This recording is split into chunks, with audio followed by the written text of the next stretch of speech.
waxaa magaalada Johannesburg ee dalka Koonfur Afrika soo gaaray ra'iisul wasaarihii hore ee Soomaaliya Cali Maxamed Geedi oo ah gudoomiyaha xisbiga wadaniga Soomaaliya.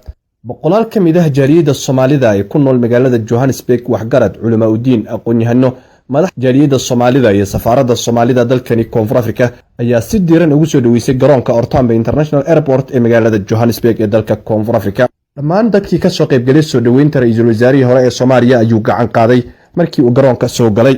intaasi kadib ayuu ka warbixiyay socdaalkiisa uu ku yimid dalkani Koonfur Afrika. marka ugu horeysa waa idin wada salaamayaa.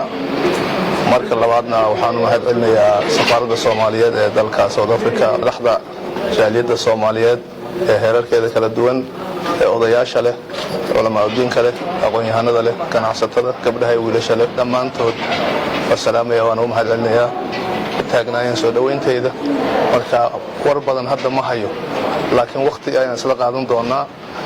safarka halkan ku yimid wuxuu isugu oo taariikh dheer Soomaaliya la leh.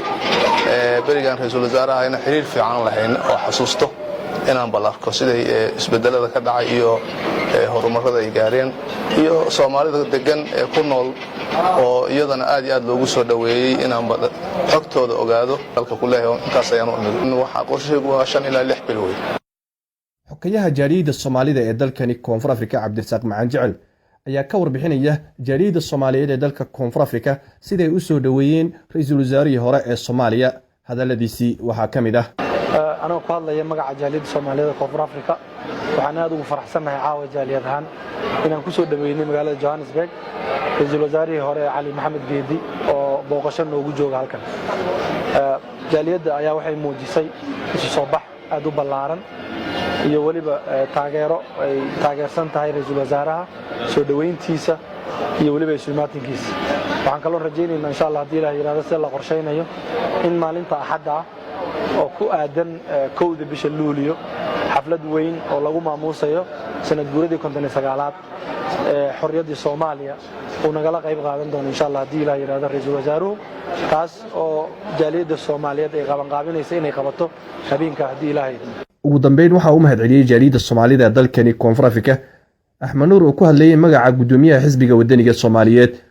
waxaan aad iyo aad ugu mahadcelinayaa jaaliyadda Soomaaliyeed ee Koonfur Afrika gaar ahaan magaalada Johannesburg sida heerka sare ay u soo dhaweeyeen ra'iisul wasaarihii hore ee Soomaaliya Cali Maxamed Geedi ahana gudoomiyaha xisbiga wadaniga Soomaaliyeed sida wanaagsan ay u soo dhaweeyeen wadankan Koonfur Afrika. aad iyo aad baan ugu mahadcelinayaa anigoo ku hadlaya magaca xisbiga wadaniga Soomaaliyeed xafiiskiisa Koonfur Afrika. waxaan u mahadcelinayaa sida heerka sare ay jaaliyaddu u soo dhaweysay ra'iisul wasaaraha. gudoomiyaha xisbiga wadaniga Soomaaliyeed wuxuu ku imaaday wadankan Koonfur Afrika booqasho 7 maalmood ah 7 beri ah oo la kulmi doono si gaar ah iyo si guudba jaaliyadda Soomaaliyeed ee wadankan maaragtay ku dhaqan Koonfur Afrika. wuxuu joogi doonaa muddo 7 beri ah. wuxuu kula kulmi doonaa jaaliyadda magaalada Johannesburg iyo magaalada Cape Town. dhammaan waa idin mahadcelinaya anigoo ku hadlaya magaca xisbiga wadaniga Soomaaliyeed anigoo ah Axmed Nuur Cabdulle Xirsi gudoomiyaha xisbiga wadaniga Soomaaliyeed xafiiskiisa Koonfur Afrika. soo dhaweynta ra'iisul wasaarihii hore ee Soomaaliya ayaa waxa ka qayb galay dhammaan qaybaha bulshada Soomaaliyeed ee ku nool magaalada Johannesburg iyo magaalada Pretoria ee dalkani Koonfur Afrika.